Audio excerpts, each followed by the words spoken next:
কত কিছুর স্বপ্ন দেখি, এটা করব ওটা করব, কাছের মানুষদের গর্ব হব, পরিবারের মুখে হাসির কারণ হব, নিন্দুকদের সামনে উচ্চস্বরে বলবো, হ্যাঁ আমি করে দেখিয়েছি। এদিকে ক্যালেন্ডারের দিকে তাকাতেই দেখি বেলা ফুরিয়ে যাচ্ছে। দেখতে দেখতে কেটে গেল ২০, ২২, ২৪ সাল।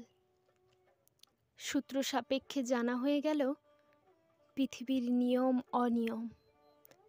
শুধু বদলাতে পারেনি রোজ দেখে আসা সেই পৃষ্ঠা, যে পৃষ্ঠা একবার বদলাতে পারলেই পরের পৃষ্ঠায় লেখা আছে, দূরবীন থেকে চোখ সরাও, সুদিন তোমার পাশেই।